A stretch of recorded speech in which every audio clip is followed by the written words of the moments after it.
जय गोपीजन वल्लभ जय गिरिवरधारी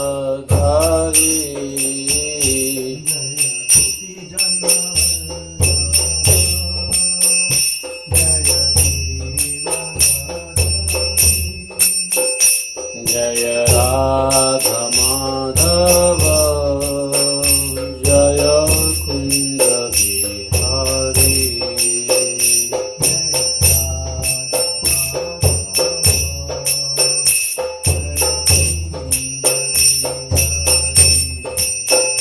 जय राधा माधव जय कुंज बिहारी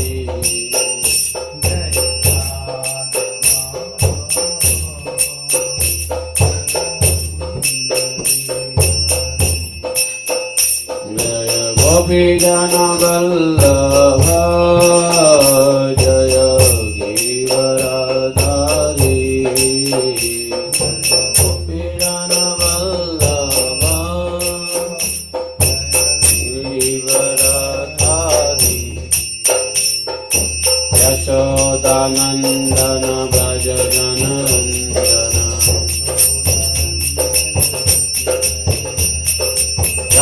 यशोदानन्दन व्रज जनरञ्जन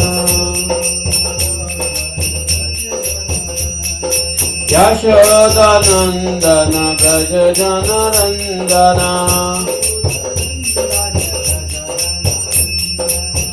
यमुना तीर वनचारी यमुना तीर वनचारी जय राधा माधव जय Kunj Bihari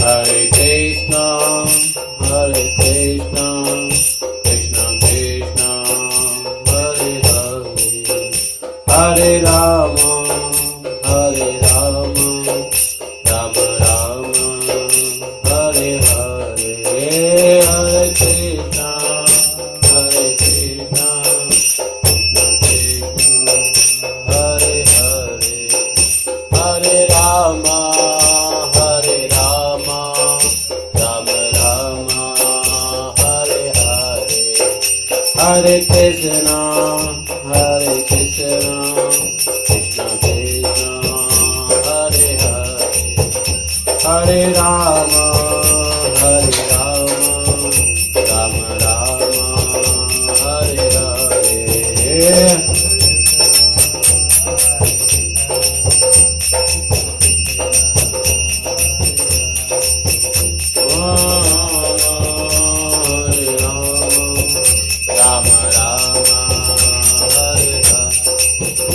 Hare Krishna, Hare Krishna, Krishna Krishna, Hare Hare, Hare Rama, Hare Rama, Rama Rama, Hare Hare, Hare Krishna, Krishna Krishna, Hare Hare, Hare Rama, Hare Rama, Rama Rama, Hare Hare, Hare Krishna, Hare Krishna, Krishna Krishna, Hare Hare, Hare Rama, Hare Rama, Rama Rama, Hare Hare, Hare Krishna, Hare Krishna, Krishna Krishna, Hare Hare, Hare Rama, Hare Rama, Rama Rama, Hare Hare. Jaya Giri Govardhan, Jaya Giri Govardhan, Jaya Giri Govardhan, Jaya Giri Govardhan.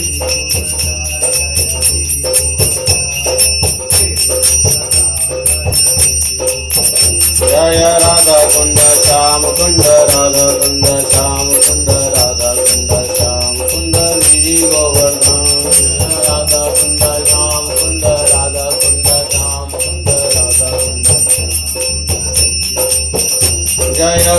Balram Krishna Balram Krishna Balram जय वृंदावन धाम।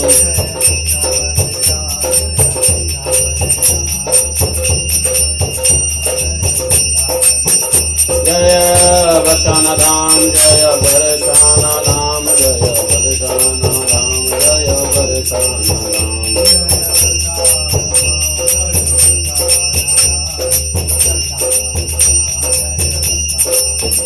जय राधा श्याम सुंदर राधा श्याम सुंदर राधा श्याम सुंदर ललिता विशाखा।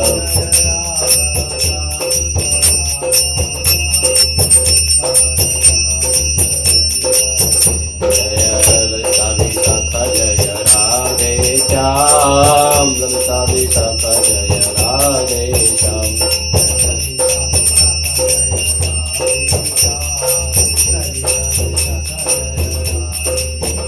जय गौरानिताय जय गौरानिताय जय गौरानिताय जय गौरानिताय।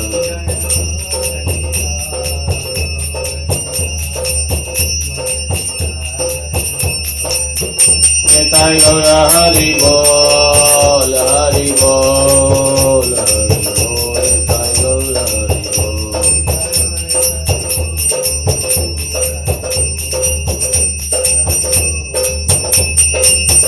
जय प्रभुपद श्रील गुरुदेव जय प्रभुपद श्रील गुरुदेव।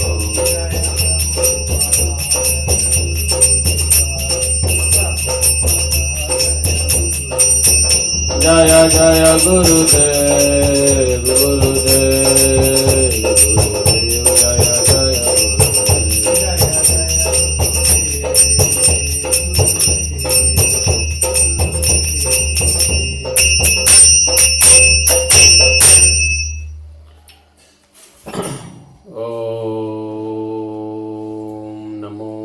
भगवते वासुदेवाय। ओम नमो भगवते वासुदेवाय। ओम नमो भगवते वासुदेवाय। ओम नमो भगवते वासुदेवाय। नारायणं नमस्कृत्यं नरं चैव नरोत्तमं देवीं सरस्वतीं व्यासं ततो जयमुदीरये। नष्टप्रायसु अभद्रेषु नित्यं भागवत सेवया भगवते उत्तमश्लोके भक्तिः भवति नैष्ठकी।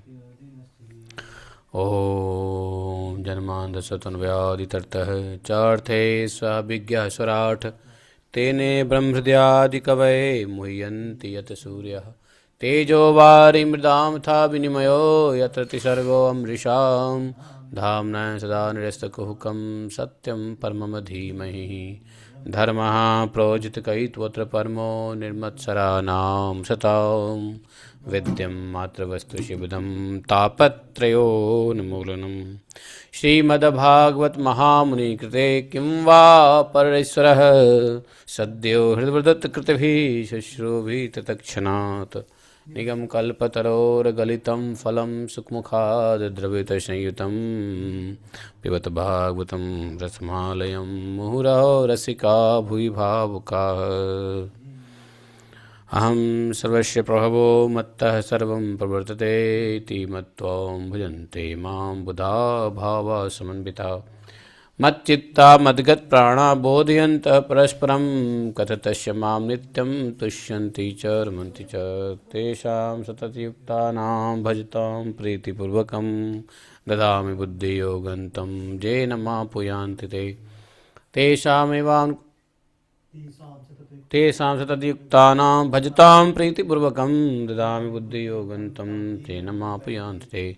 तेषामेवानुकम्पार्थम् अहम् अज्ञानजं तमः नाशयात्मभावस्तो ज्ञानदीपेन भास्वता। अहमेवासमेवाग्रे न अन्यत् सत् असत् परं पश्चादमते तस्य यवशिषेत् स्वस्म्यहम् ऋते अर्थं यत् प्रतीयेत न प्रतीयेत चात्मनि तद्विद्यादातुनो मायामिथा भाषो यथात्मः यथा महान्ति भूतानि भूतेषु चावचष्यनु प्रविष्ठान्यन्यप्रविष्ठानि तथा तेषु तेषुहम् एतावदेव जिज्ञासं तत्त्वजिज्ञासुनात्मना अन्यव्यतिरेकाभ्यां यत् स्यात् सर्वत्र सर्वदा। हरे कृष्णा कृष्ण कृष्ण हरे हरे हरे राम राम राम हरे हरे। बोले ग्रंथराज श्रीमद्भागवत महापुराण की, श्रील व्यासदेव भगवान की, श्रील सुत गोस्वामी महाराज की, श्रील सुत गोस्वामी की, अनंत कोटि वैष्णव भक्त वृंद की, अनंत कोटि वैष्णव गुरु वृंद की, अपने अपने गुरु गौरांग की। जय जय श्री राधे श्याम। हरे कृष्णा। तो आज का पंचांग हम लोग देख लेते हैं। आज है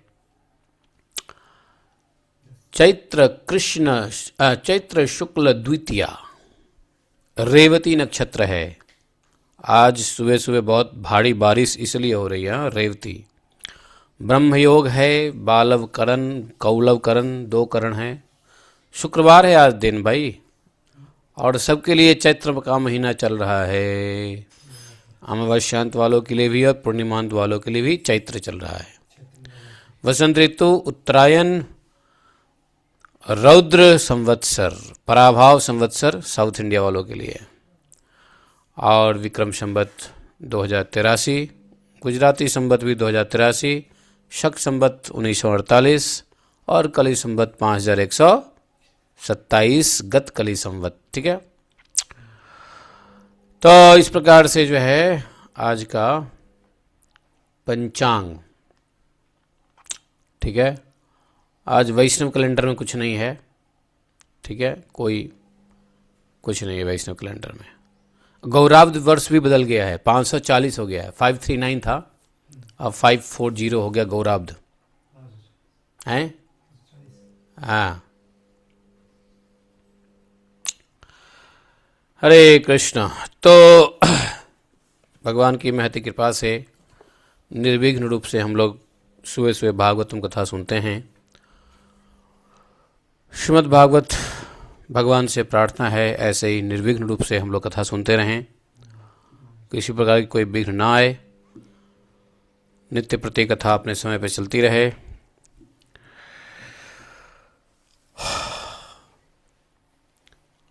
तो भागवत में हम लोग आज महाराज पृथु के उपदेश का श्रवण करेंगे। महाराज पृथु ने सबके सामने, पृथु महाराज ने सत्र किया है, महान सत्र का आयोजन किया है, और उस सत्र में पृथु महाराज का यह ज्ञान सत्र सुन करके सभी लोग वहाँ पे उपस्थित हुए हैं। ऋषि मुनि महर्षि सब लोग उपस्थित हुए हैं वहाँ, क्योंकि पृथु महाराज कुछ कहने जा रहे हैं, भाषण देने जा रहे हैं। राजोवाच, चतुर्थ स्कंद 21 चैप्टर, चतुर्थ स्कंद 21वां अध्याय और 21वां श्लोक। ठीक है, 4:21-21, 4/21/21। ठीक है। राजोवाच, सभ्याः शृणुत भद्रं वः, साधवो य इहागताः, सत्सु जिज्ञासुभिः धर्मम्, आविद्यं स्वमनीषितम्, अहं दण्डधरो राजा, राजानां हि योजितः, रक्षिता वृत्तिदः स्वेषु, सेतुषु स्थापिता पृथक्, तस्य मे तदनुष्ठानाद्य, आनाहुः ब्रह्मवादिनः, लोकाः स्युः कामसन्दोहा, यस्य तुष्यति दिष्टदृक् य उद्धरेत करं राजा प्रजा धर्मे स्वशिक्षयन् प्रजानां शमलं भुङ्क्ते भगं च स्वं जहाति सः। ॐ अज्ञानतिमिरान्धस्य ज्ञानाञ्जनशलाखया चक्षुरुन्मीलितं येन तस्मै श्रीगुरवे नमः। श्रीचैतन्यमनोभीष्टं स्थापितं येन भूतले स्वयं रूप कदा मह्यं ददाति स्वपदान्तिकं। वन्देऽहं श्रीगुरोः सुत्पत्कमलं श्रीगुरोन् वैष्णवांश स्वरूपं सागरजातं सहगण रघुनाथान्वितं तं सजीवं साद्वैतं सावधूतं परिजनसहितं श्रीकृष्णचैतन्यदेवं श्रीराधाकृष्णपादान् सहगण ललिता श्रीविशाखान्वितांश्च। हे कृष्ण करुणा सिन्धो दीनबन्धो जगत्पते गोपेश गोपिकान्तं राधाकान्तं नमस्तुते। तप्त कांचन गौरांगी राधे वृंदावनेश्वरी वृषभानुसुते देवी प्रणमामि हरिप्रिये। अग्रिमे वाञ्छा कल्पतरुभ्यश्च कृपा सिन्धुभ्येव च पतितानां पावनेभ्यो वैष्णवेभ्यो नमो नमः। जय श्री कृष्ण चैतन्य प्रभु नित्यानंद श्री अद्वैत गदाधर श्रीवासादि गौर भक्तवृंद। हरे कृष्ण कृष्ण कृष्ण हरे हरे, हरे राम राम राम हरे हरे।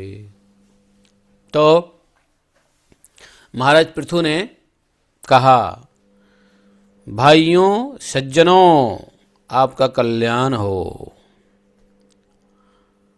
आप महानुभाव जो यहाँ पधारे हैं मेरी प्रार्थना सुने।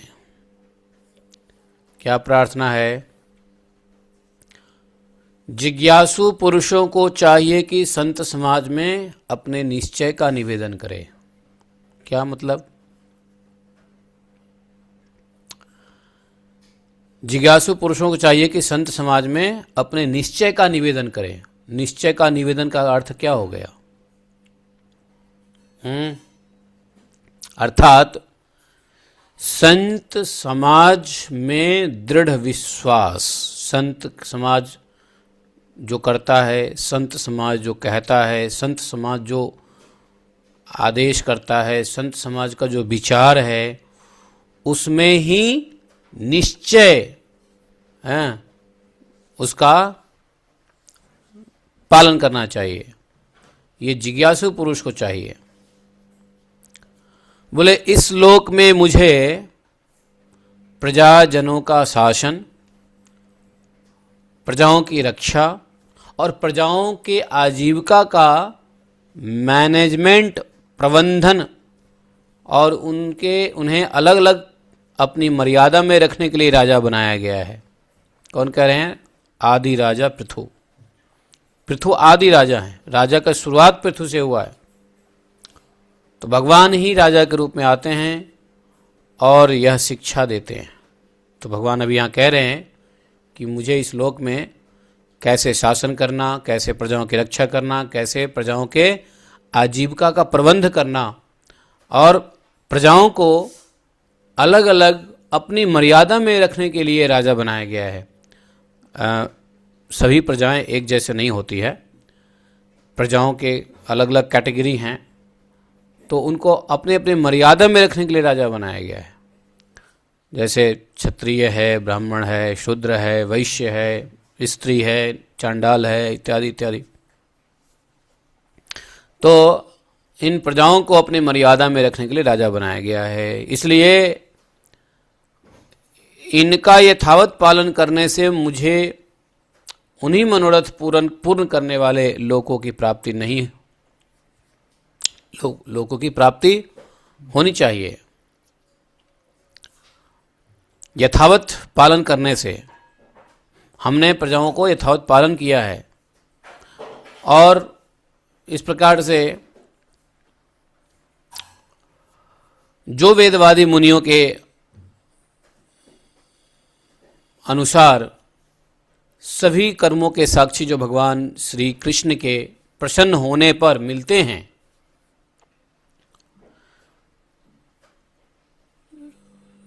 कर्मों के उद्देश्य क्या होने चाहिए? सभी कर्मों के उद्देश्य क्या होने चाहिए? भगवान की प्रसन्नता। तो वेदवादी मुनियों के अनुसार जो सभी कर्मों के उद्देश्य हैं भगवान को प्रसन्न करना, तो भगवान के प्रसन्न होने पर जो मिलते हैं वही हमको भी मिलनी चाहिए। अर्थात राजा को अपने कार्य करने मात्र से भगवान की प्रसन्नता मिलती है।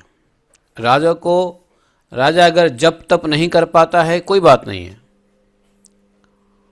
भगवान की प्रसन्नता राजा के प्रति यही है कि वह प्रजा की ठीक ठीक से रक्षा, शासन, आजीविका का प्रबंधन, मर्यादा बनाए रखे।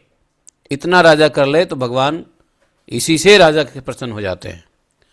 राजा को 64 माला जप करने की आवश्यकता नहीं है, लेकिन राजा को अपना काम छोड़ करके यदि 64 माला जप करने लगे तो ऋषि लोग कुपित हो जाते हैं। और ऐसे इतिहास में कई ऋषियों ने राजाओं को श्राप दिया है कि तुम अपना राजकाम छोड़ करके यहाँ पे तपस्या करने आ गए हो। हैं, उसको यही तो दिया था, किसको? प्रद्युम्न को, इंद्रदुम्न को दिया था ना, जो गजेंद्र बन गया। तो जो राजा पृथ्वीराज कह रहे हैं, जो राजा पब्लिक को धर्म मार्ग की शिक्षा ना देकर केवल पब्लिक से टैक्स लेता है, वह केवल लोगों के, प्रजाओं के पाप का ही भागी होता है। और राजा अपने ऐश्वर्य से हाथ धो बैठता है। इस जन्म में राजा हुआ है, अगले जन्म में भिखारी बनेगा वो, क्योंकि जब राजा बना तो वह कार्य किया ही नहीं। क्या हुआ? प्रजाओं के पाप ले लेगा और पाप की वजह से उसको अधम योनि में जाना पड़ सकता है। अपने ऐश्वर्य से हाथ धो बैठेगा यदि वह प्रजा को धर्म मार्ग की शिक्षा नहीं देगा।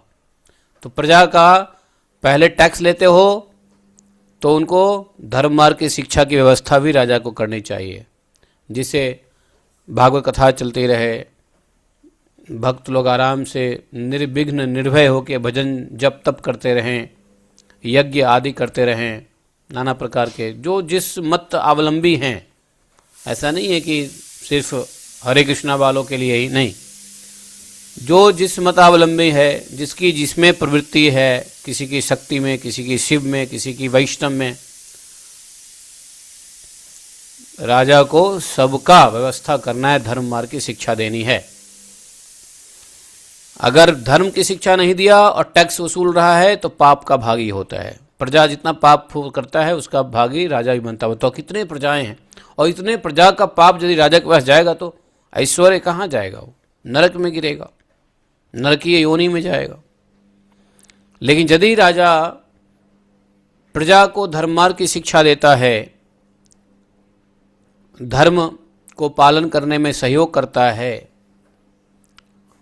तो प्रजा के द्वारा किया गया जो धर्म है उसका 6ठा हिस्सा राजा को मिलता है। कितनी प्रजा है, और इतने लाखों लाख प्रजा का 6ठा हिस्सा अगर राजा को मिला पुण्य, तो राजा क्या हो जाएगा? नहीं, बताओ। तो जितना इसने इधर खाई उधर कुआं, दोनों हाल है। तो इसलिए ध्यान देना पड़ेगा राजा के लिए। तो मेरे प्यारे आत्मियों, किसने कहा? महाराज पृथु ने कहा। 25वें श्लोक में देखो, तत्प्रजा भर्तुपिंडार्थम स्वार्थमेवानुसूयवः कृत अधो खज धीयस्तरहि में अनुग्रह कृत। इसलिए मेरे प्रियजनों, मेरी प्रजाओं, अपने इस राजा का परलोक में हित करने के लिए आप लोग आपस में वैर मत करो, आपस में दोष दृष्टि छोड़ करके हृदय से भगवान को याद रखते हुए अपने अपने कर्तव्य का पालन करते रहो, क्योंकि आपका स्वार्थ भी इसी में है और इस प्रकार मुझ पर भी आपका बड़ा अनुग्रह होगा। तो एक तरीके से प्रजा को हाथ जोड़ के पृथु महाराज रिक्वेस्ट कर रहे हैं कि मेरे प्रजाजनों, आप अपने अपने कार्य करो, अपने कर्तव्य का पालन करो, एक दूसरे में दृष्टि दोष मत देखो और हृदय से भगवान को याद रखते हुए अपना कार्य करो। ब्राह्मण है, क्षत्रिय है,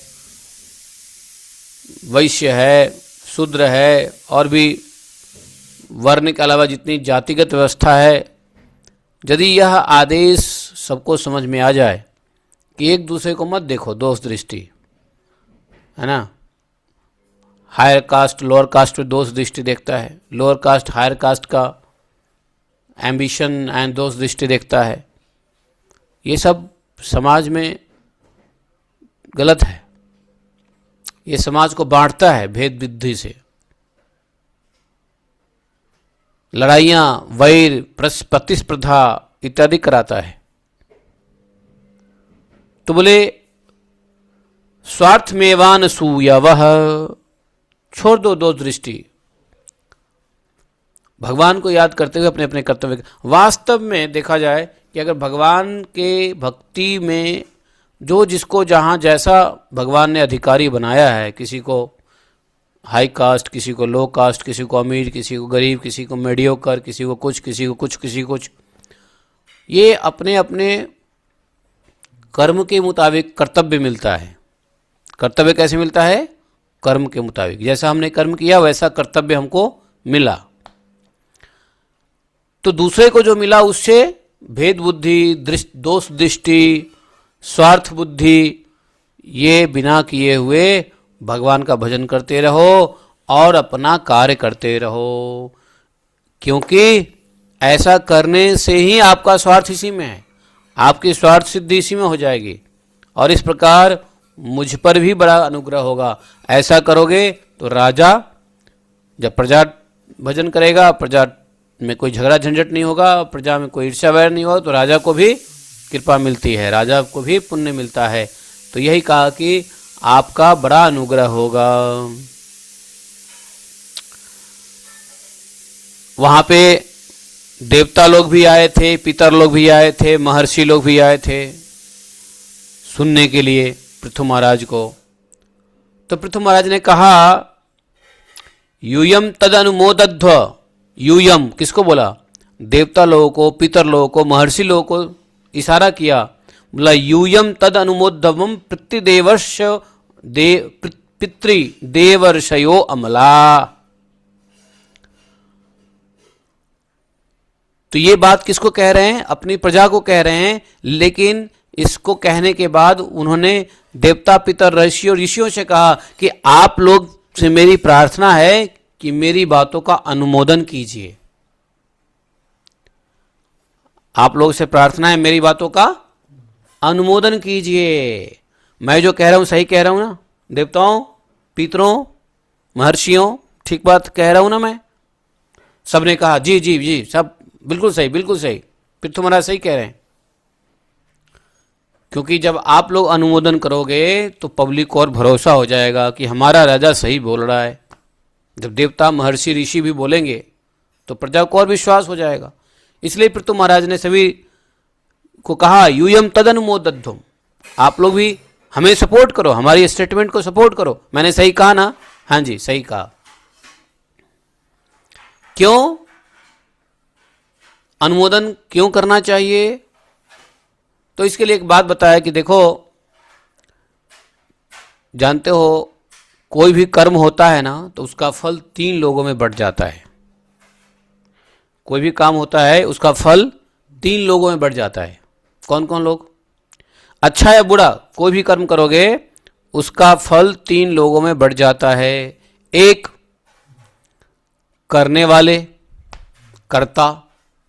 दूसरा, उस कर्म को करने के लिए उपदेश करने वाले, उपदेष्टा। और तीसरा, जो उस कर्म को करने में सहायता करता है, समर्थक। इन तीनों को समान फल मिलता है। जैसे किसी ने किसी को मार दिया तो हत्या का पाप 3 को लगेगा। हत्या करने वाले को, हत्या करने के लिए कहने वाले को, और हत्या करने में सहयोग करने वाले को, तीनों को। तो इसलिए कोई भी कर्म का फल 3 को मिलता है।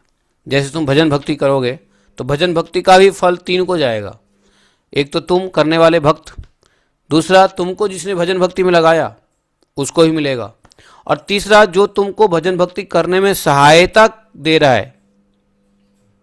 जैसे तुमको किसी ने रहने की व्यवस्था कर दी, किसी ने भोजन की व्यवस्था कर दी, किसी ने आपके मतलब भजन करो, ऐसी जो भी जिस रूप में सहायता करता है आपसे, चाहे कोई 1 रुपये दे के सहायता करे, चाहे एक दाना खिला के सहायता करे, चाहे एक रात्रि आपको विश्राम कराए, सबको उसका पुण्य जाता है। इसलिए इतना तो जान लो, जितना भजन भक्ति हम करते हैं उसका 1/3 ही हमको मिलता है। कितना? 1/3। अब बताओ, 16 माला करने से 16 माला का फायदा होगा? कितना करना पड़ेगा कम से कम? हैं 64 करोगे तब जाकर के क्या होगा? 48 करोगे तो 16 का फायदा होगा, है ना। 48 राउंड्स माला करोगे तो 16 माला का फल मिलेगा। हाँ भाई, 16 किया तो कितना फल मिलेगा मालूम है? 5 माला बस ले दे के, 1 माला गुरु को चला जाएगा, अब बाकी पे 5 माला बढ़ जाएगा 3 भाग में। तो भजन भक्ति या कोई भी सत्कर्म करते हो ना, या पाप कर्म, तो उसके 3 जगह बढ़ जाते हैं फल। पता था? ये नहीं पता था तुमको? बढ़ता है। ये सब डेबिट क्रेडिट ऑटोमेटिक होता रहता है, समझे? हाँ। तो इसलिए क्या है कि आप लोग ही समर्थन करो। क्यों? क्योंकि आप लोग यदि समर्थन करोगे तो प्रजा जो करेगा, जो पब्लिक करेगी, उसका आपको ही फल मिलेगा। राजा को तो मिलेगा ही, और आप लोग समर्थन कर रहे हो तो आपको फल मिलेगा, है कि नहीं? तो 3 प्रकार से जो है, कर्तुः, शास्तुः, अनुज्ञातुः, 3 लोगों को फल बढ़ जाता है। किसी में देखो 26 श्लोक में देखो, निचले लाइन में 26 के दूसरे लाइन में देखो, कर्तुः, शास्तु, अनुज्ञातुः, तुल्यमत प्रत्य तत्फलम। तो 3 लोगों को, कर्तुः करने वाला, शास्तु जो करने के लिए आदेश देता है, और अनुज्ञातु जो करने में सहायता करता है, उसको भी तीनों को बराबर बराबर फल मिलता है। तत्फलम, समझे?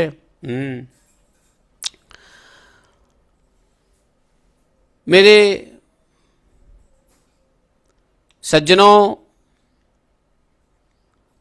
किन्हीं श्रेष्ठ महानुभावों के मत में तो कर्म का फल देने वाले भगवान यज्ञपति ही हैं। किन्हीं श्रेष्ठ महानुभावों के मत में तो कर्मों का फल देने वाले भगवान यज्ञपति ही है, क्योंकि इहलोक और परलोक दोनों ही जगह कोई कोई शरीर बड़े तेजोमय देखे जाते हैं। ये किसका फल होता है? कर्मों के फल। तो कर्म के फल देने वाले कौन है? भगवान यज्ञपति ही है। और किस रूप में कर्म का फल देते हैं? काल के रूप में। मनु, उत्तानपाद, महीपति ध्रुव, राजर्षि, प्रियव्रत, यहां तक कि हमारे दादा पृथु जी के दादा कौन थे? हैं? पृथु जी के दादा का नाम क्या था?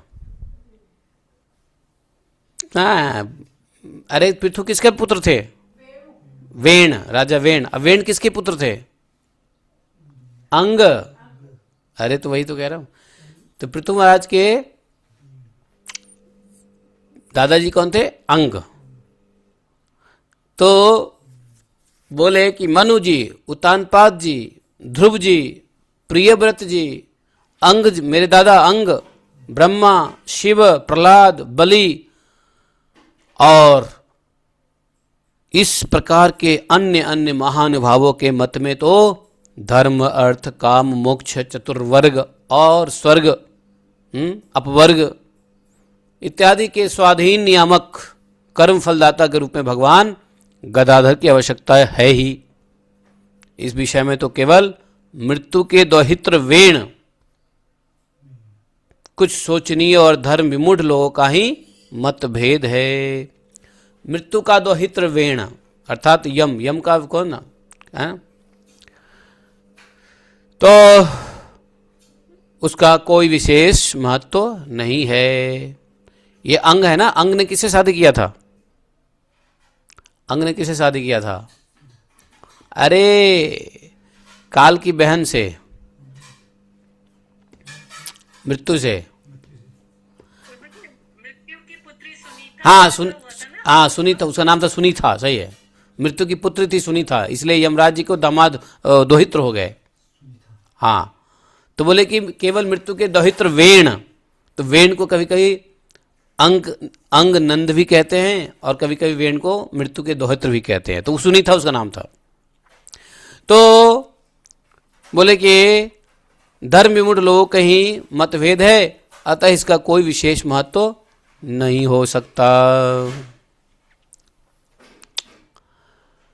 तो यहां पर जो है अभी भाषण सुनो आगे, कितना बढ़िया भाषण है।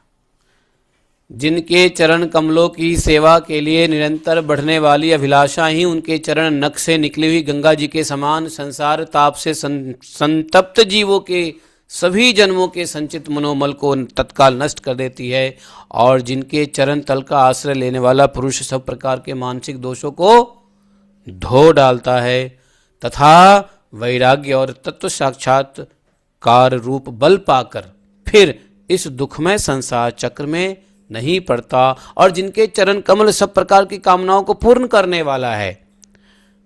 आप सब ऐसे प्रभु को अपने अपनी आजीविका के उपयोगी वर्णाश्रम उचित कर्मों को करते हुए ध्यान करो, स्तुति करो, पूजा करो, मानसिक करो या बातचीत करो या शारीरिक क्रिया के द्वारा करो, लेकिन करो। ये पृथु महाराज का उपदेश है। किसको करो? किसको करो पूजा? भगवान को।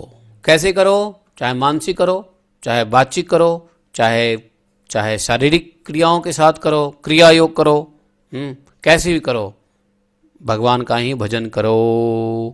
और सिर्फ भजन ही मत करो, अपने अपने आजीविका के अनुसार उचित कार्य करते हुए किसी को अध्यापन आदि, लिखा भी है अध्यापन आदि, कोई अध्यापन करेगा, कोई व्यवसाय करेगा, कोई कुछ करेगा, तो वर्ण आश्रम उचित अध्यापन, अध्यापन, रक्षा, व्यापार और सेवा, ये चार वर्णों के लिए चार क्रियाएं हैं।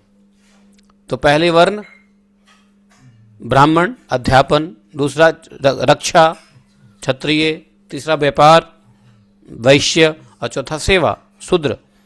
तो इस प्रकार से क्या करो, ऐसे भगवान श्री हरि का भजन करो, है कि नहीं?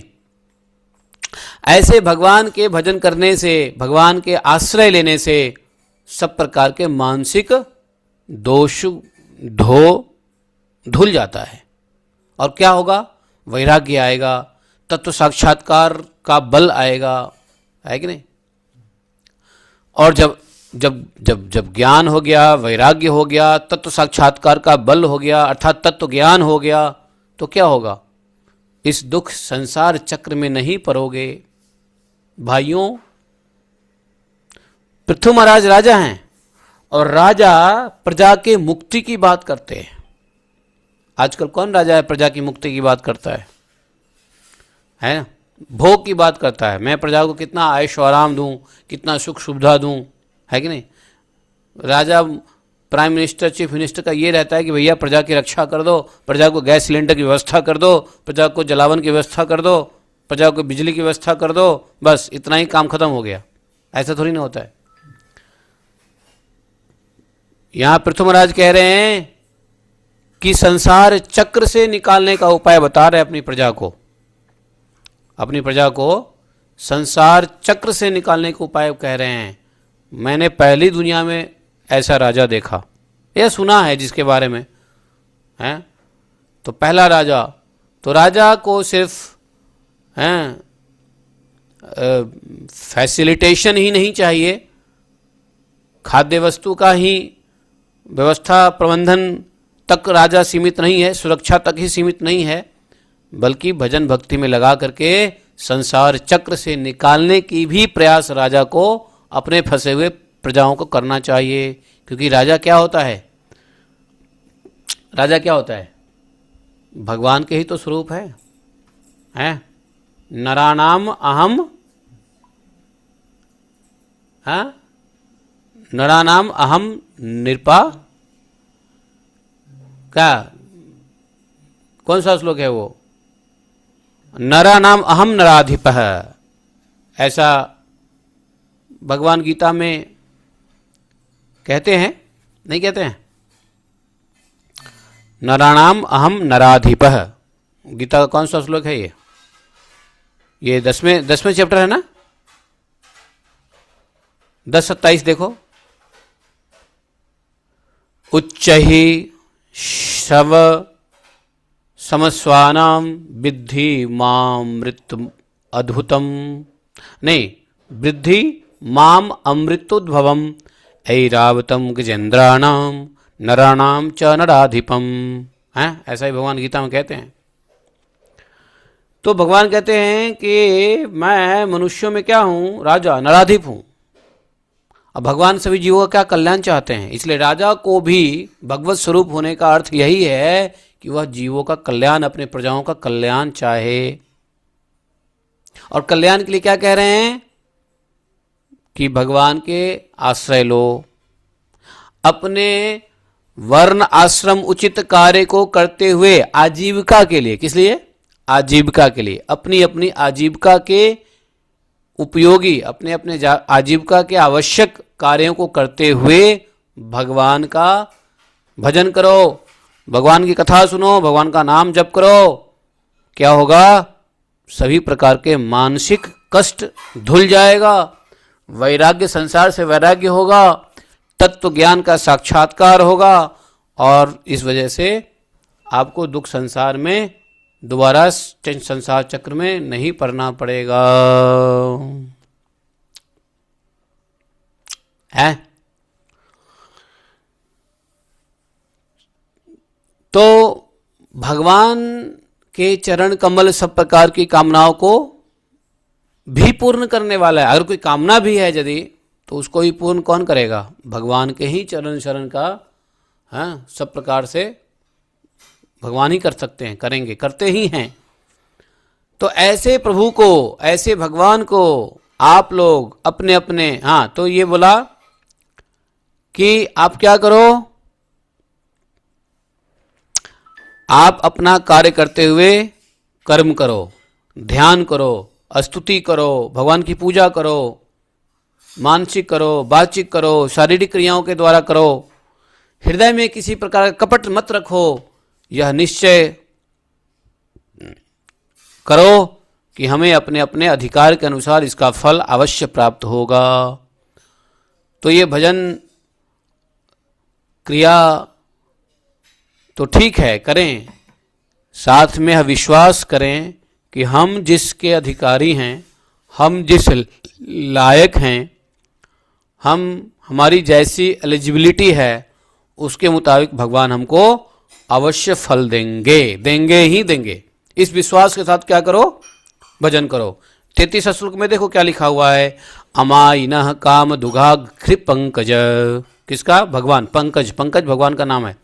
तो अमायिनः काम दुधा घृपंकजम यथा अधिकारावसितार्थ सिद्धयः, यथा अधिकार वसितार्थ सिद्धयः, अधिकारवसिता, अधिकारवसिता अर्थात अधिकारवश सिद्धयः, सिद्ध होगा ही होगा क्या? भगवान का भजन। तो क्या आप कह दिया? भगवान की सेवा करने से, भगवान का भजन करने से क्या मिलने वाला है? पहला, मन का मल नष्ट हो जाएगा।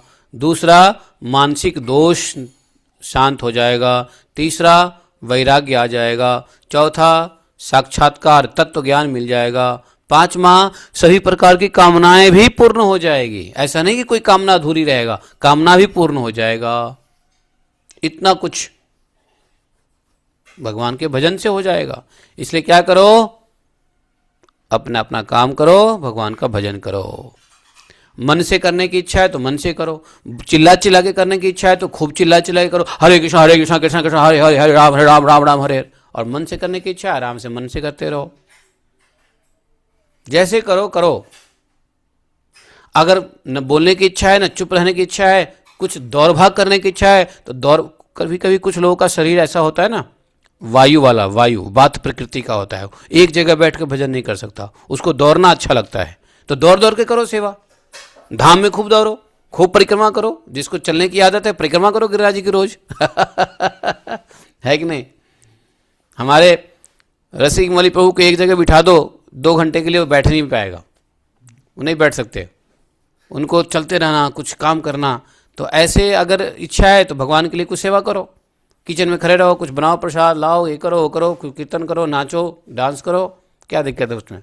परिक्रमा करो, धाम में घूमो, खूब घूमते ही रहो, क्या दिक्कत है उसमें। तो जो जिस प्रकार की, अरे कैसा स्मेल आ रहा है, स्मेल कैसा आ रहा है, जैसे कोई बीड़ी पीता हो। कहाँ से स्मेल आ गया ना, बीड़ी की आवाज़। इसको खोलो, इसको खोलो, आसपास में कोई आया है क्या, बीड़ी पी रहा क्या उधर लेबर लोग। खोलो इसको, खोलो इसको, खोलो जो भी है, हाँ इसको खोलो, इधर से हवा आएगी। हाँ अब आ गया, ठीक है। तो इसलिए यहाँ पे कह दिया कि जो जैसे भी करो। देखो यह मैं नहीं कह रहा हूँ, यहाँ पे इन्होंने कहा है क्या, तमेव यूयम भजतात्म वृत्ति भी मनोवचः काय गुणैः स्वकर्म भी। देखा, मन से, वचन से, शरीर से, मनसा वाचा और काया, कैसे भी आपको जो भी सूट करता हो, शारीरिक क्रिया से, काया से, बोलने से, वाचिक से, मानसिक। अगर आपको ज़्यादा बोलने की आदत है भगवान की कथा करो, अगर बोलने की आदत है भगवान की कथा करो, कथा सुनो, कथा सुनाओ, क्या दिक्कत है। वाचिक कर्म है भगवान की भक्ति के, ये कथा करना क्या है, वाचिक क्रिया है, वाचिक भक्ति है, बोल के करो। हाँ, तो इस प्रकार से जो है, जैसे देखो मेरा शरीर नहीं चलता है, मेरा मुंह चलता है बस मेरा शरीर कम चलता है, मुंह ज़्यादा चलता है। तो भाई उसका सदुपयोग करो, है कि नहीं। भागवतम कथा बाचो, क्या दिक्कत है उसमें है, तुम्हारा मुंह नहीं चलता, तुम्हारा पैर चलता है, तुम परिक्रमा करो है कि नहीं। बात वाले लोगों को हाँ मुंह नहीं चलता, पैर चलता है। हाँ, और मुंह चलेगा तो ठीक से नहीं बोल पाएगा, जैसे तू नहीं बोलता है सही से। हाँ तो हाँ तो कैसे भी करो, लेकिन भजन में लगे रहो। उसके बाद परीक्षित कहते हैं क्या, पृथु महाराज कहते हैं, भगवान, अब भगवान के बारे में बता रहे हैं। असा विहानिक गुणो अगुणोध्वर पृथिग विद द्रव्य गुण क्रियोक्त भी संपद्यते अर्था शैलिंग नाम भी विशुद्ध विज्ञान घन स्वरूपतः। कल के देवी भागवतम कथा में आप लोग नहीं सुने हो, कल देवी भागवत कथा में व्यास देव जी ने यही बात कहा कि भाई इस दुनिया में कोई एक पॉइंट पे कोई सहमत नहीं हो सकता है, भजन की किसी एक पद्धति पे कोई एग्री नहीं हो सकता है, क्योंकि सबके गुण कर्म अलग अलग हैं, इसलिए भेद देखे जाते हैं और भेद कभी खत्म नहीं होने वाला है, क्योंकि स्वभाव गुण कर्म सबके अलग अलग हैं। इसलिए जो जैसा गुण कर्म स्वभाव का है वो अपने गुण कर्म स्वभाव से भगवान को ही भजे। भगवान स्वरूपतः क्या हैं, विशुद्ध विज्ञान घन हैं और सभी प्रकार के विशेषण से रहित है। भगवान को किसी एडिफिकेशन की जरूरत नहीं है, सभी प्रकार के विशेषण से रहित हैं। किंतु इस कर्म मार्ग में जौ, चावल, 56 भोग, नाना प्रकार के जो हम लोग द्रव्य देते हैं, फूल, पुष्प, ध्रुवा, जल इत्यादि इत्यादि, हैं, मिठाई, ये नाना प्रकार के जो द्रव्य हैं और शुक्ल आदि गुण, अवगात आदि क्रियाएं। अवगात मतलब क्या होता है? कूटना, कूटना, पीसना, दररना, छटकना, फटकना, बिछना, ये जो क्रियाएं हैं, और मंत्रों के द्वारा और अर्थ, आशय, लिंग, लिंग किसको कहते हैं? पदार्थ शक्ति को लिंग कहते हैं। और ज्योतिष्टम आदि नामों से संपन्न होने वाले अनेक विशेषण गुण यज्ञ के रूप में प्रकाशित भगवान होते हैं। वैसे भगवान विशेषण से रहित हैं, विशुद्ध विज्ञान घन है, अपने स्वरूप में स्वरूपतः हैं, लेकिन भगवान सेवा लेने के लिए विशेष युक्त यज्ञ के रूप में प्रकट होते हैं। जिस प्रकार एक ही अग्नि अलग अलग लकड़ी में उस लकड़ी के आकार आदि के अनुसार अग्नि प्रकट होती है, उसी प्रकार भगवान परम आनंद स्वरूप होते हुए भी प्रकृति, काल, वासना और दृष्ट से उत्पन्न हुए शरीर में विषयाकार बनी हुई बुद्धि में स्थित होकर उन यज्ञ आदि क्रियाओं के फलस्वरूप से अनेक प्रकार के जान पड़ते हैं।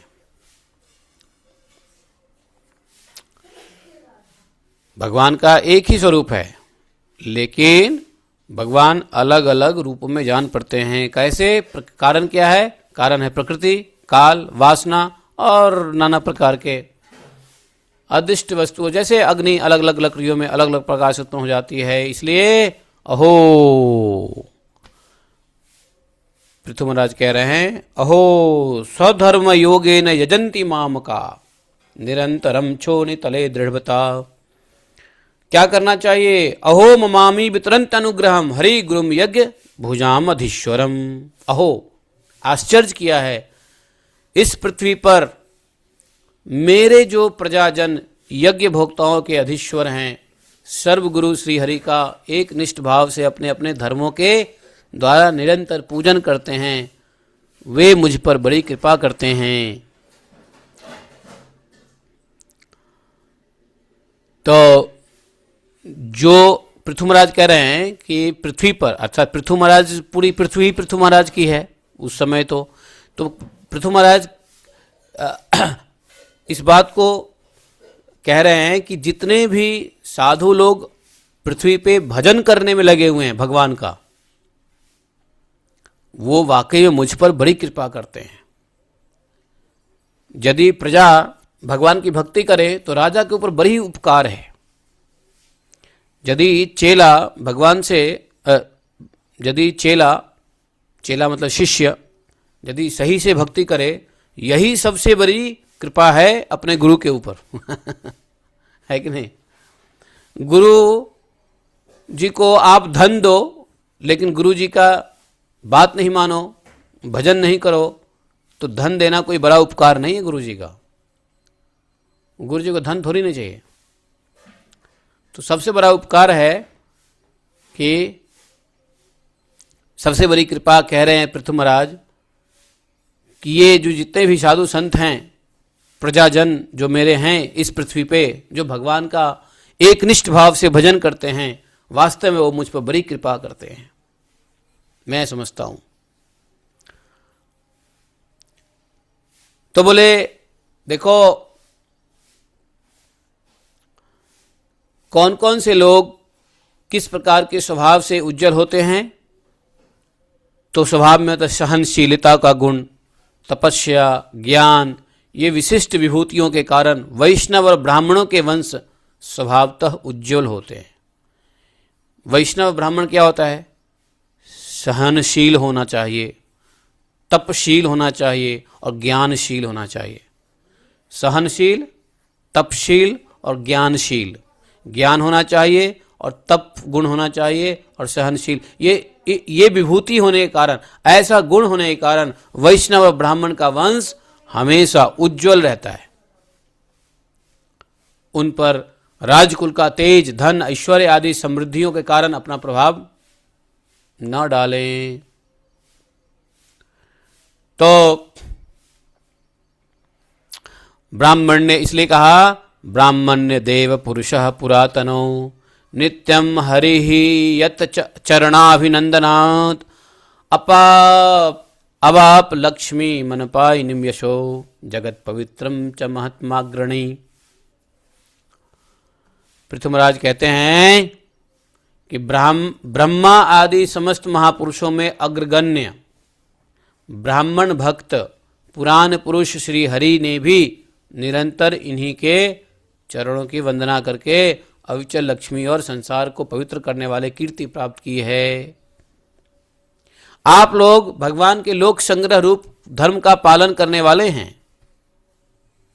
और सर्व अंतर्यामी स्वयं प्रकाश ब्राह्मण प्रिय श्री हरि अर्थात भगवान विप्रवंश की सेवा करने से ही परम संतुष्ट होते हैं। भगवान भी सेवा करते हैं, भगवान भी भक्तों की सेवा करते हैं, ब्राह्मणों की सेवा करते हैं भगवान। तो भगवान भी संतुष्ट होते हैं अपने भक्तों की सेवा करके। बताया कि सर्वंतर्यामी स्वयं प्रकाश भगवान को यहां कहा ब्राह्मण प्रिय, ब्राह्मण प्रिय भगवान को ब्राह्मण प्रिय है। किस लिए? गुण के कारण। ब्राह्मण का जो गुण है उस गुण के कारण भगवान को ब्राह्मण प्रिय है। इसलिए ब्राह्मणिकल क्वालिटी डेवलप करना जरूरी है यदि भगवान का प्रिय होना चाहते हैं। तो जो ब्राह्मणिकल क्वालिटी नहीं डेवलप करेगा वो भगवान का प्रिय नहीं हो सकता। तो ऐसे विप्रवंश, ऐसे ब्राह्मण वंश की सेवा करने से ही परम संतुष्ट होते हैं भगवान श्री हरि स्वयं। इसलिए आप सबको सब प्रकार से विनय पूर्वक ब्राह्मण कुल की सेवा करनी चाहिए। तो अपने सभी प्रजाओं को क्या कह रहे हैं? ब्राह्मण कुल की सेवा करनी चाहिए आप लोगों को, क्योंकि ब्राह्मण कुल की सेवा भगवान स्वयं करके संतुष्ट होते हैं। स्वयं विप्रवंश की सेवा भगवान करते हैं। भगवान को ब्राह्मण बहुत प्रिय है। ये बात पृथु महाराज ने तो कहा ही है, लेकिन यह बात दशम स्कंध में भगवान श्री कृष्ण ने अयोध्या नहीं क्या द्वारका में एक कथा, एक कौन सी वो कथा है जिसमें अरे वो राजा नहीं है, राजा जो बन जाता है, क्या बोलते हैं वो, कुएं के अंदर में लिजार्ड बन जाता है, गिरगिट बन जाता है। हाँ गिरगिट, हाँ क्या है वो, कौन सा राजा था वो, गिरगिट बन जाता है ना। हाँ राजा नृग, यस राजा नृग की कथा आती है। धर्मपरायण दास प्रभु, माता जी का भी नाम बदल दो ना प्रभु, सच्ची प्रिया डाल दो उसमें। आपने अपना चेंज कर लिया, माता जी का चेंज नहीं किया। जी मैं करता हूँ। अरे ओनली थिंकिंग योर सेल्फ। माता जी का भी चेंज कर दो। हाँ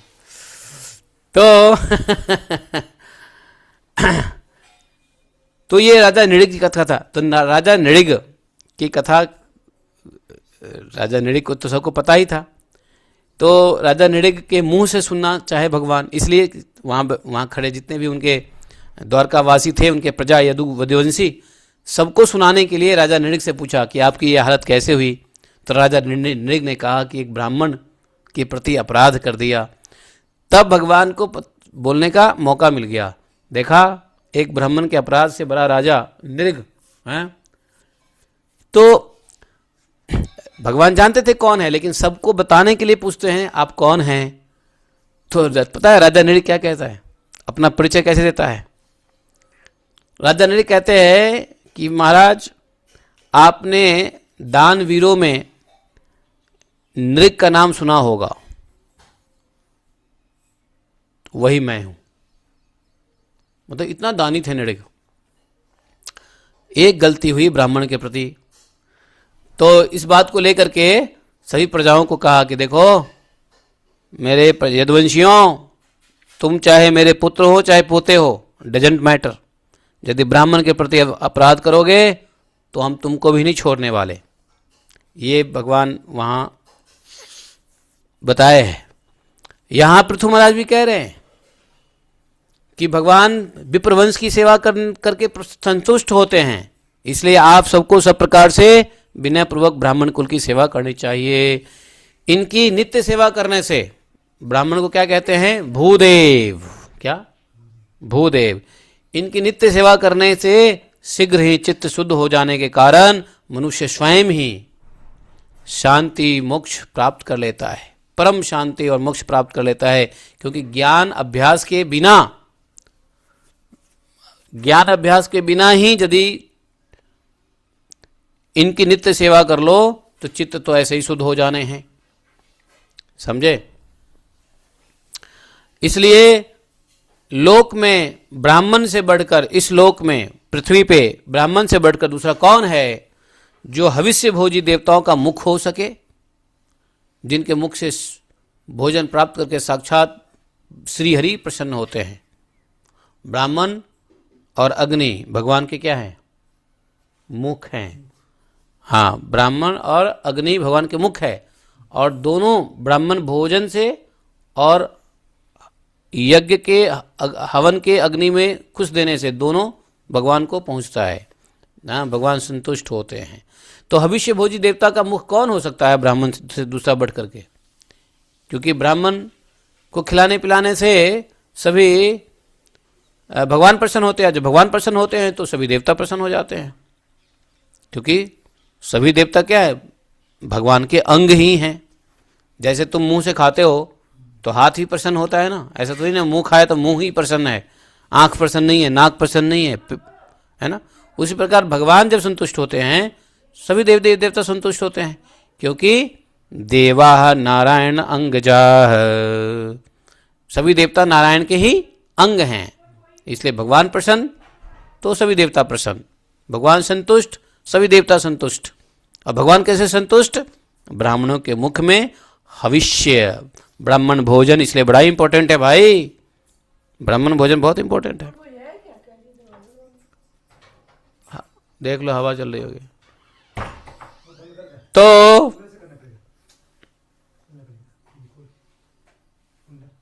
जानती होगी वो।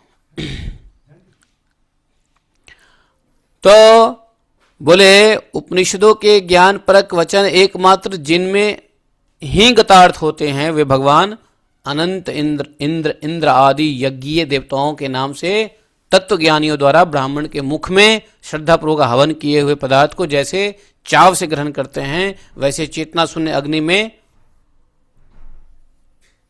होम दिया हुआ द्रव्य को ग्रहण नहीं करते।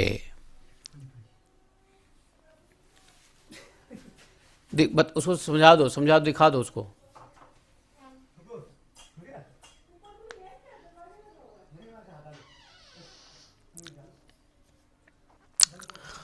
तो यहां पे भगवान क्या कह रहे हैं ये देखो। भगवान कहने का तात्पर्य यह है, ये पृथु महाराज ये कह रहे हैं जो तत्वज्ञानी है, अनेक प्रकार के देवता, अनंत इंद्र आदि देवताओं के नाम से जो तत्वज्ञानियों के द्वारा ब्राह्मणों के मुख में श्रद्धापूर्वक जो भोजन कराता है और ब्राह्मण बड़े चाव से भोजन करता है, तो इससे भगवान जितना प्रसन्न होते हैं ना, उतना अग्नि में होम डालने से भी, अग्नि में कितना भी द्रव्य डाल दो, अग्नि को यहां बोला है चेतना शून्य अग्नि। अग्नि क्या है? चेतना शून्य है, लेकिन ब्राह्मण चेतना शून्य नहीं है, ब्राह्मण चेतन है, लेकिन अग्नि चेतना शून्य है। तो बोले कि अग्नि में होम के रूप में कितना भी डाल दो, भगवान उससे प्रसन्न उतना नहीं होते हैं जितना ब्राह्मणों के मुख में श्रद्धापूर्वक। इसलिए ब्राह्मण जब भोजन कराओ तो ब्राह्मणों से पूछो कि आपका प्रिय क्या है, तो वो कहेगा मटर पनीर, तो मटर पनीर बना के खिलाओ, क्योंकि उसको जो पसंद है वही खिलाओ। वो चबा चबा के जितना प्रेम से खाएगा भगवान प्रसन्न होंगे। और यदि ब्राह्मण मुंह फुला के खा रहा है तो समझो भगवान भी प्रसन्न नहीं है। इसलिए ब्राह्मण भोजन से पहले पूछ लिया करो, हे ब्राह्मण देवता आपको क्या पसंद है, मटर पनीर या बालूशाही या क्या बोलते हैं उसको, संदेश। तो जो पसंद है वो दो ब्राह्मण को। तो ब्राह्मण यहाँ कह रहे हैं जैसे चाव से चबा चबा के जैसे पदार्थ खाते हैं, भगवान प्रसन्न होते हैं। सभ्य गणों, अरे अभी चेंज कर दिया 2 मिनट में, कैसे हो गया प्रभु? How did you do that? कैसे हुआ प्रभु तुरंत? आपने बताया तो करना पड़ेगा ना प्रभु, इमीडिएटली।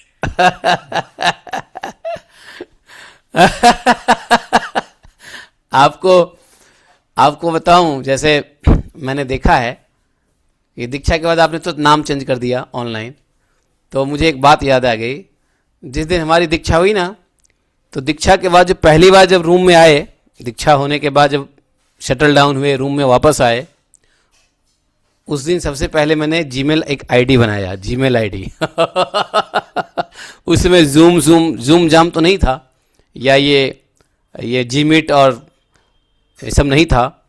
तो सबसे पहले रूम में आए तो लैपटॉप खोल के एक जीमेल आईडी बनाया।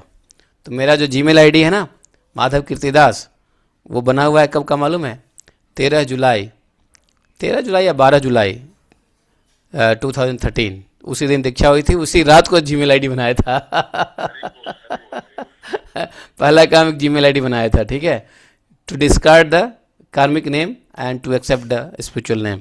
तो मैं देखा डे 1 आपने अपना नाम चेंज कर लिया, लेकिन फिर मुझे याद आया माता जी का नहीं किया आपने हेल्प, तो that was little lacking point.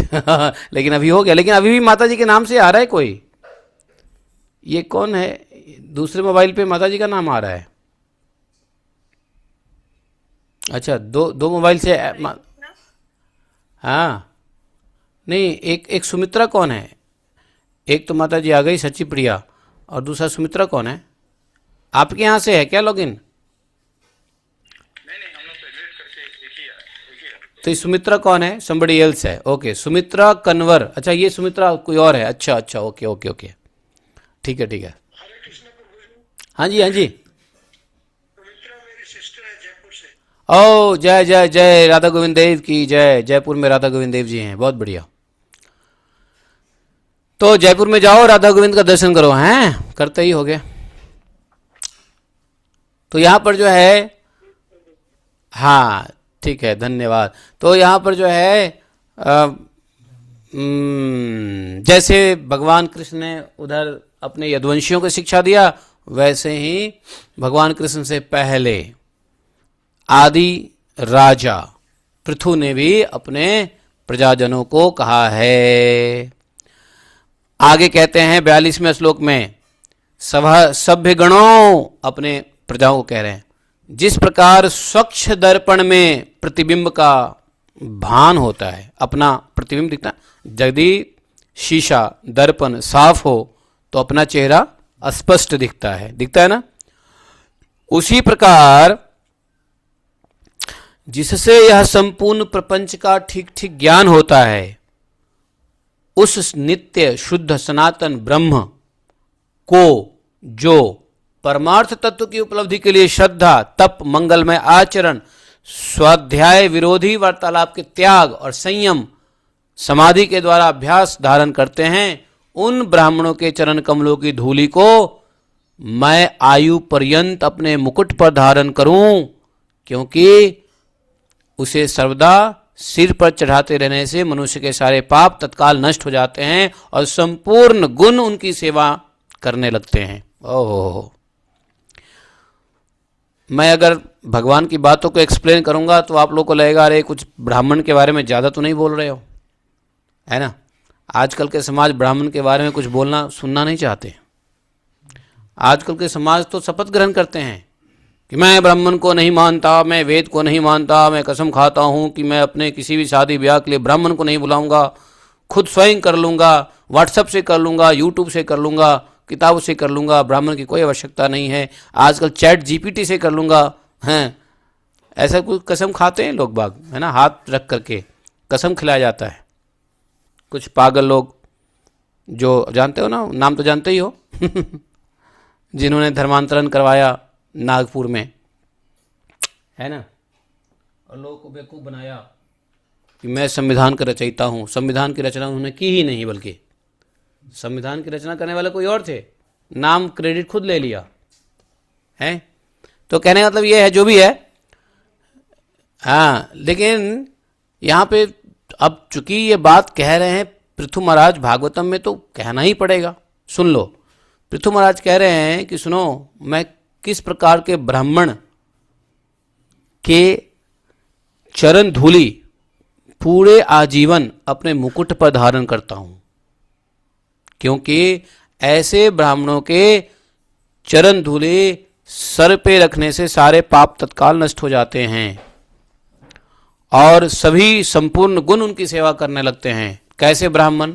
तो यहां पे ब्राह्मणों का कंडीशन बताया है। तो बोले ऐसे ब्राह्मण जिनको संसार प्रपंच का ठीक ठीक ज्ञान होता है, शुद्ध रहते हैं,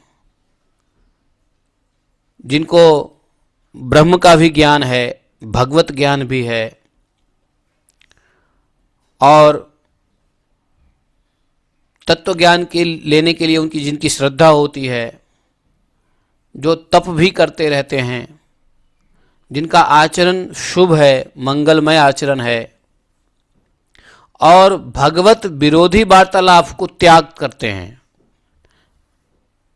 संयम करते हैं और समाधि के अभ्यास द्वारा धारण करते हैं, अर्थात भगवान के ऊपर ध्यान भी लगाते हैं, चाहे जप से हो चाहे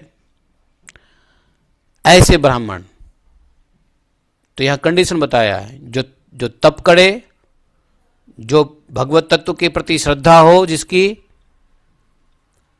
जिसको संसार का ठीक ठीक प्रपंच ज्ञान हो, नित्य शुद्ध हो, मंगलमय आचरण हो और भगवत विरोधी वार्तालाप से हमेशा दूर रहे, संयम रहे, इंद्रियों का संयम, और समाधि के द्वारा भगवान का ही धारण करे, समाधि के अभ्यास के द्वारा, अर्थात यम नियम आसन प्राणायाम धारणा ध्यान समाधि के अभ्यास के द्वारा धारण करे।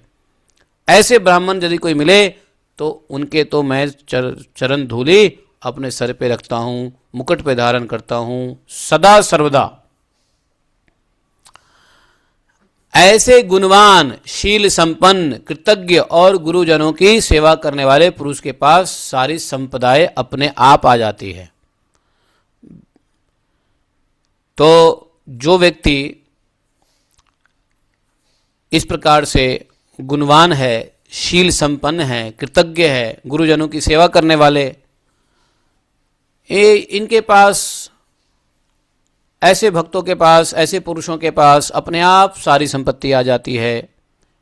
इसलिए मेरी तो यही इच्छा है, पृथु महाराज कह रहे हैं अपने पब्लिक को, कि मेरी तो यही इच्छा है कि ब्राह्मण कुल, गौवंश और भक्तों के सहित श्री भगवान मुझ पर सदा प्रसन्न रहें।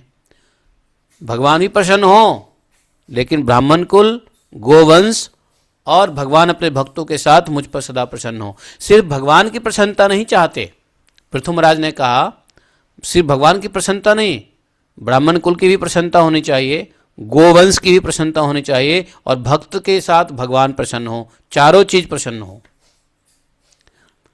और एक बात जान लो, यदि ब्राह्मण प्रसन्न नहीं, गोवंश प्रसन्न है, तो भगवान ऐसे ही प्रसन्न नहीं होंगे, क्योंकि ब्राह्मण को कष्ट देने वाले को भगवान कैसे प्रसन्न हो सकते हैं। और भक्त अगर प्रसन्न नहीं होंगे तो भगवान कैसे प्रसन्न होगा। तो इसलिए समझो कि चारों चीज एक ही है, भक्त, भक्ति, भगवंत, गुरु, हाँ ये चारों एक ही है।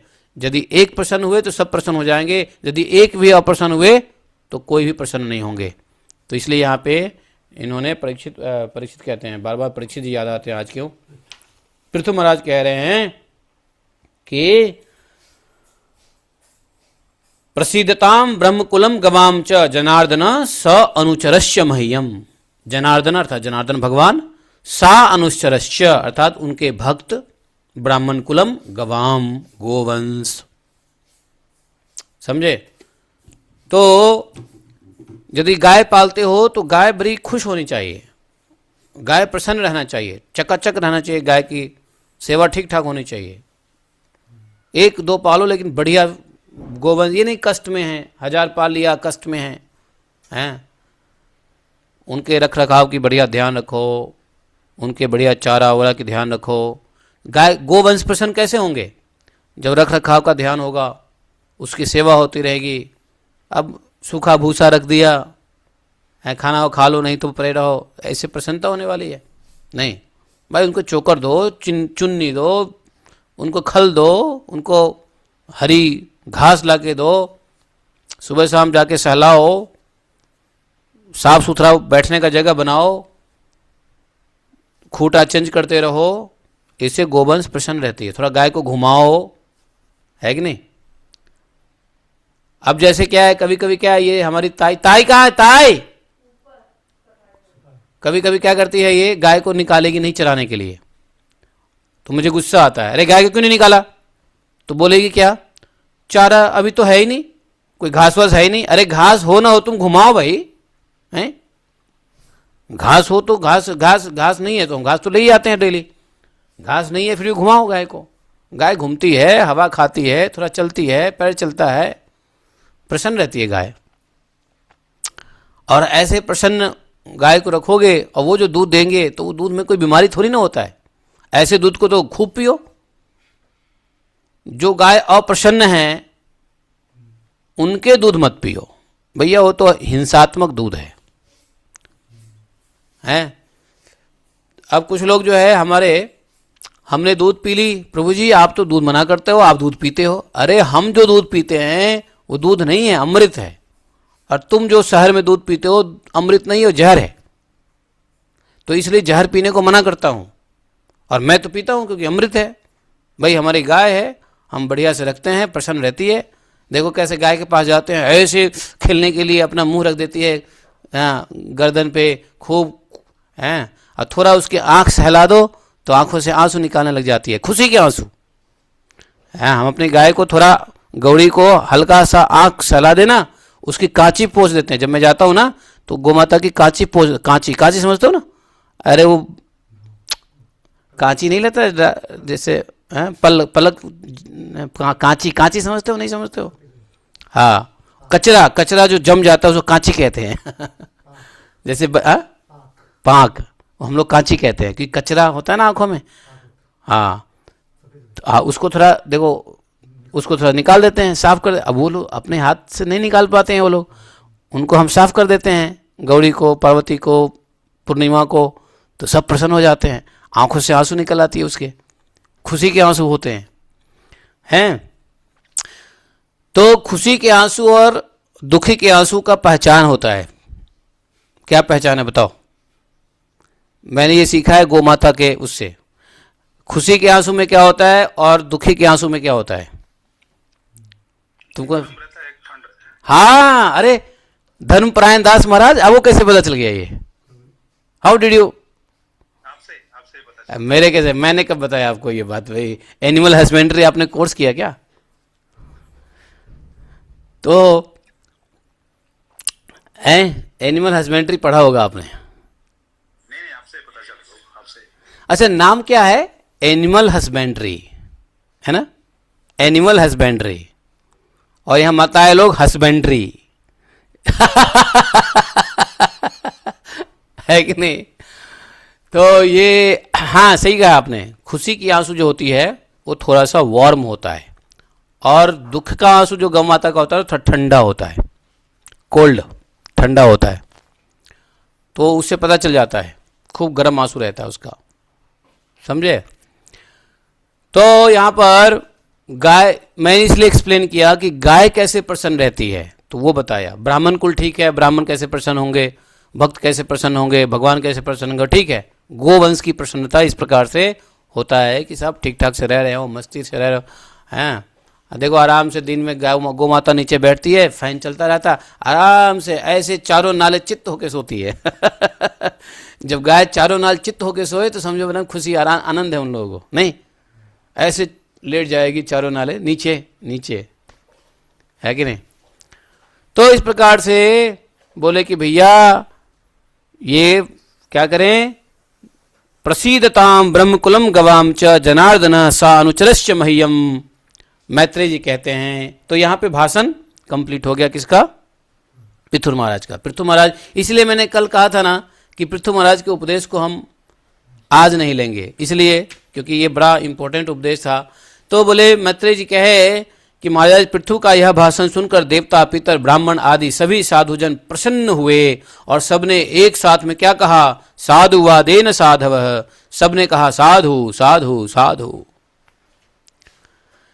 ऐसा कहकर पृथु महाराज की प्रशंसा करने लगे सबके सब। उन्होंने कहा पुत्र के द्वारा पिता पुण्य लोक को प्राप्त कर लेता है, यह श्रुति यथार्थ है। पापी वेन ब्राह्मणों के श्राप से मारा गया था, फिर भी पृथु महाराज के पुण्य बल से पापी वेन का नरकीय योनि से, नारकीय योनि से या नरक से क्या होगा, उद्धार हो गया। इस प्रकार, किस प्रकार, जिस प्रकार हिरण्यकशिपु का उद्धार, हिरण्यकशिपु क्या था, भगवान का निंदक था, नरक में गिरने ही वाला था, लेकिन पुत्र प्रहलाद के प्रभाव से वो नरक में जाने से बच गया। वैसे ही राजा वेन पापी था, लेकिन पुत्र पृथु महाराज के हैं। हाँ, तो वीरवर पृथु जी, सभी साधुओं ने कहा, जो साधु वहां आए थे, कहा कि पृथु जी आप तो पृथ्वी के पिता ही हैं और सब लोगों के एकमात्र स्वामी श्रीहरि में भी आपकी ऐसी अविचल भक्ति है, इसलिए आप अनंत वर्षों तक जीवित रहें। आपका यश बड़ा पवित्र है, आप उदार कीर्ति ब्रह्मण्य देव श्रीहरि, कौन से श्लोक पे हम हैं, 49 श्लोक पे हम ना। तो उन्होंने कहा कि आपका यश तो बहुत बड़ा पवित्र है, आप उदार कीर्ति ब्रह्मण्य देव श्रीहरि की कथाओं का प्रचार करते हैं, हमारा बड़ा सौभाग्य है। आज आपको अपने स्वामी के रूप में पाकर हम अपने को भगवान के ही राज्य में समझते हैं, ये कहा उनके प्रजाओं ने। इसलिए प्रजाओं ने कहा, हे स्वामी, हे मेरे राजा, अपने आश्रितों को इस प्रकार श्रेष्ठ उपदेश देना आपके लिए कोई आश्चर्य की बात नहीं है, क्योंकि अपनी प्रजा के ऊपर प्रेम रखना तो करुणामय महापुरुषों का स्वभाव ही होता है। हम लोग प्रारब्धवश विवेकहीन होकर संसार अरण्य में, संसार के अरण्य में, संसार के जंगल में भटक रहे हैं। सो हे प्रभु, आज आपने हमें इस अंधकार, अज्ञान अंधकार के पार पहुंचा दिया। अरे सुनो, कुछ वो प्रसाद बना दो, ये आज नहीं जा पाएगा, यहीं पालेगा। हाँ, वो रोटी बना दो, और क्या, बहुत बढ़िया। हाँ ठीक है, इसके लिए प्रसाद बना दो। हम लोग तो नॉन ग्रेन में हैं, इसके लिए ग्रेन बनाओ। यहीं अभी कहाँ जाएगा बारिश में। हाँ, यहीं बना देगा, यहीं खा लेना। हम लोग अभी नॉन ग्रेन पे हैं ना, तो नवरात्रा में तो ये लोग, तो अनूप भट्ट जो है मंदिर में जाके ग्रेन प्रसाद खा लेता है। तो आज बारिश बहुत तेज हो रही है, तो भाई यहीं बना लो रोटियां और इसको यहीं खिलाओ। वैसे मैंने कहा था यहाँ खा सकते हो, लेकिन अपने आप इसको मंदिर में 9 दिन का थोड़ा सा आनंद लेने जाता है, ये साधुओं के साथ संग करता है, बढ़िया है। तो कहा कि हम लोग प्रारब्धवश विवेकहीन होकर इस संसार जंगल में भटक रहे थे। हे प्रभु, आज आपने इस अज्ञान अंधकार से पार पहुंचा दिया। आप शुद्ध सत्वमय मां परम पुरुष हैं, जो ब्राह्मण जाति में प्रविष्ट होकर क्षत्रियों की और क्षत्रिय जाति में प्रविष्ट होकर ब्राह्मणों की तथा दोनों जातियों में प्रविष्ट होकर सारे जगत की आप रक्षा करते हो। भगवान जानते हो, सही है, भगवान कभी ब्राह्मण जाति में आ जाते हैं, कभी क्षत्रिय जाति में आ जाते हैं। तो ब्राह्मण जाति में भगवान जाके क्षत्रियों की रक्षा करते हैं और क्षत्रिय जाति में भगवान जाके ब्राह्मणों की रक्षा करते हैं, और दोनों जातियों में प्रतिष्ठित होकर सारे जगत की रक्षा करते हैं। ऐसे आपको मेरा नमस्कार है। क्या बढ़िया, बहुत बढ़िया। उनके प्रजाओं ने, पृथु महाराज की प्रजाओं ने अंत में 52वां श्लोक में देखो कितना बढ़िया बात लिखा है। क्या कहा है उनकी प्रजाओं ने, नमो विवृद्ध सत्वाय पुरुषाय महीयसे यो ब्रह्म छत्रम आविश्य विभर्तिदम स्वतेजसा। नमो, हैं, विवृद्ध सत्वाय पुरुषाय महीयसे, ऐसे आपको प्रणाम है। शुद्धमय सत्वमय परम पुरुष आप हैं, प्रणाम है। आप ब्राह्मण में आके क्षत्रियों की रक्षा करते हो, क्षत्रियों में आके ब्राह्मणों की रक्षा करते हो, और दोनों क्षत्रिय और ब्राह्मण दोनों में आकर के आप किसकी रक्षा करते हो? पूरी जगत की रक्षा करते हो। ठीक है ना? आप बता सकते हो भगवान का कौन सा अवतार है जो क्षत्रिय और ब्राह्मण दोनों में एक साथ हुआ है? राम और परशुराम। राम और परशुराम, परशुराम उधर और इधर राम क्षत्रिय, उधर परशुराम जी ब्राह्मण, तो एक साथ में दोनों अवतार हुए हैं। तो यहाँ पे भगवान श्रीमद् भागवत के चौथे स्कंद का ये जो अध्याय है वो यहीं पे समाप्त होता है। कौन सा अध्याय? 21 चैप्टर। तो मनन करते रहो पृथु महाराज के उपदेश को, और मनन ही मत कीजिए, अमल भी कीजिए। हम लोग अमल भी करें। कल हम लोग श्रवण करेंगे, पृथु महाराज को सनक आदि जी उपदेश करेंगे, और उसके बाद पृथु महाराज क्या करेंगे? अपना शरीर त्याग देंगे। ठीक है? तपस्या करने के लिए निकल जाएंगे, उसके बाद परलोक गमन हो जाएगा।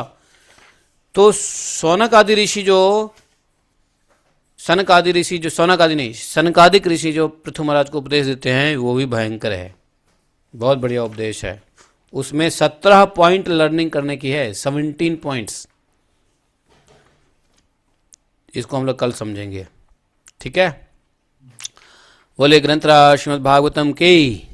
एकम शास्त्रम देव की पुत्र गीतम, एको देवो देव की पुत्र एव, एकम मंतस्य तस्य नमानि यानि, कर्मापि तस्य देवस्य सेवा।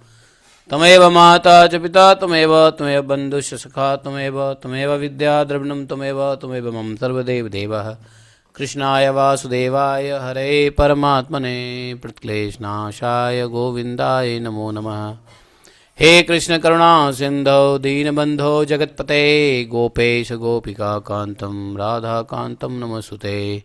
तप्त कांचन गौरांगी राधे वृंदावनेश्वरी, वृषभानुसुते देवी प्रणमामि हरिप्रिये।